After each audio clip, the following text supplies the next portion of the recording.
Yang punya gawe kan. Ini dia yang punya gawe. Iya enggak. Acara dulu guys. Oke, terima kasih semuanya Pak Anies dan Pak Imin dalam undangan resolusi Indonesia dan banyak masyarakat yang tadi langsung mengutarakan unek-unek yang memang harus disampaikan secara langsung dengan Pak Anies. Dan tadi bukan kampanye, tadi hanya penyampaian secara langsung dan tanpa skenario apa adanya, dan sekalipun di roasting oleh Kiki, baik Pak Anies dan Pak Imin adalah sifatnya keterbukaan demokrasi yang diajarin dari sekarang. Jangan ada baper, jangan pernah seolah-olah orang merosting itu adalah bagian dari kejelekan, tapi adalah kebaikan yang perlu dievaluasi dan terus-menerus kita harus diberikan kritik agar kehidupan kita selalu seimbang. Begitu, Pak Anies mau ngomong? Ya, sebetulnya di roasting itu sebuah kehormatan. Sebuah kehormatan karena dibahas, dilihat dari perspektif yang benar dan bagi semuanya itu menyenangkan. Jadi ini sesuatu yang seharusnya menjadi bagian dari demokrasi kita. Demokrasi kita ini ada dialog, ada ungkapan jenaka, ungkapan yang membuat kita semua bisa tertawa dan menikmati ini sebagai suatu suasana kebebasan. Bayangkan ya, kalau tidak ada suasana jenaka seperti itu, betapa kakunya demokrasi kita. Tak boleh mengungkapkan yang agak nyindir, yang agak macam-macam lah. Dan itu sesungguhnya bagian dari ya normalnya kehidupan sebuah negara yang bebas dan merdeka. Jadi ini adalah satu contoh bahwa kami kemarin terbuka, hari ini terbuka, dan besok akan terus terbuka. Soal Caimin ya. Tadi di roasting juga kayaknya. Saya di roasting oleh Kiki itu sudah 6 kali kali ya. Baik di TV, di talkshow, di podcast. Jadi saya malah semangat kalau ada Kiki karena roasting itu kalau Jawa Timurnya itu namanya gojlokan. Nah, roasting itu menambah semangat, roasting itu menggelitik untuk perbaikan dan kesempatan mengeksplor lebih lanjut. Itulah roasting. Tapi kemarin di debat cawapres itu memang rotok grogi atau jadi begitu? Iya, saya tidak terbiasa dibatasi waktu sih ya ngomong, jadi mungkin agak terputus-putus gitu.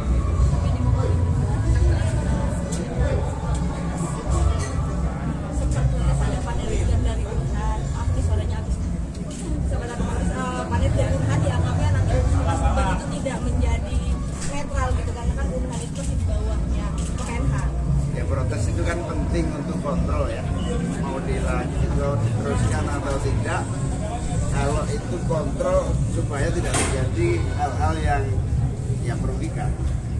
Tapi yakin kalau panelis ini berintegritas dan netral nggak? Jamin independensi dari para panelis. Ya kita buktikan aja. Kalau Pak Anies gimana?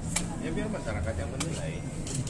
Bagi kami yang hadir di sana sebagai kontestan, ya semua harus dihadapi. Tapi publik nanti akan bisa menilai kan. Dan ini belum kejadian. Nanti sesudah kejadian orang akan menilai seperti apa. Termasuk tentang perluasan tema juga Pak?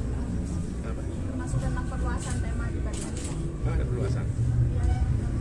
Ada Bapak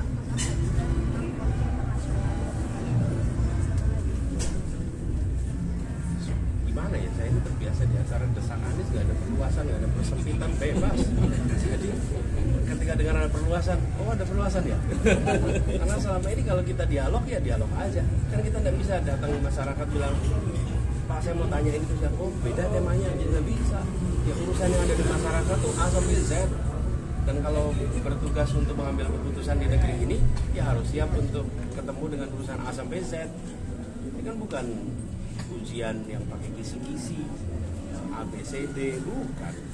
Justru kenapa kami mendorong selepet ini, desak Anies, supaya rakyat bisa berdialog dengan calon.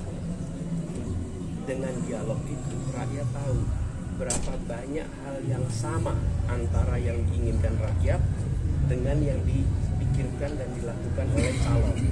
Tapi kalau tidak ada dialog, maka rakyat tidak tahu seberapa banyak kesamaannya, seberapa banyak perbedaannya. Kan ketika kami menjawab, yang mendengarkan bilang, saya setuju 50%, saya setuju 60%, saya setuju 90%, kan gitu. Kan nggak mungkin setuju 100% semua. Tapi kalau tidak ada dialog, tahu setuju 10% aja nggak tahu. Pilpres ini bukan pemilihan foto untuk di ruang kelas sekolah-sekolah se-Indonesia.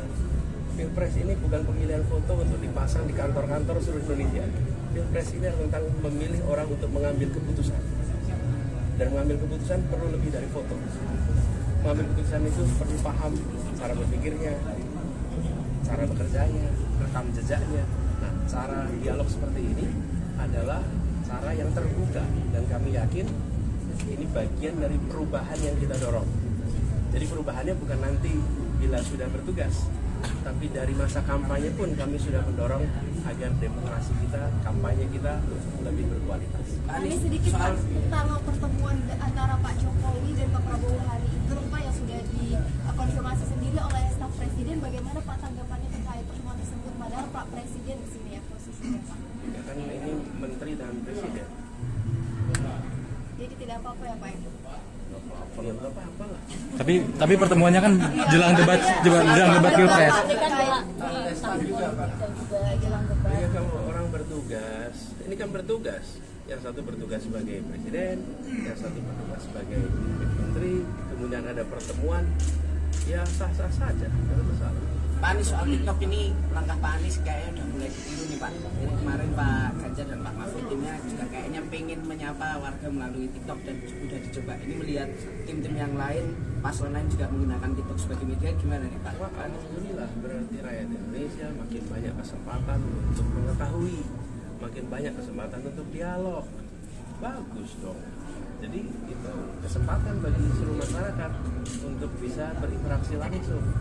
Jadi kami bersyukur sekali bahwa perubahan sedikit demi sedikit yang kita lakukan makin banyak yang ikut. Kan tujuannya apa? Lebih banyak dialog, lebih banyak diskusi. Oke, Joko. Debat besok stretching apa aja udah dilakukan? Ini min 2 ya?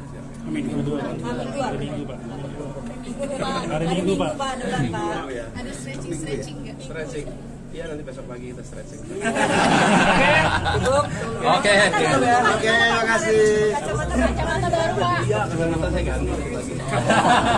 Ada yang lupa nggak sih Pak? Apa? Ada yang lupa nggak? Lecet kemarin di sini.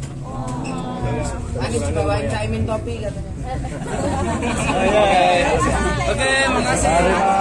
Selamat ya. Selamat. Merdeka.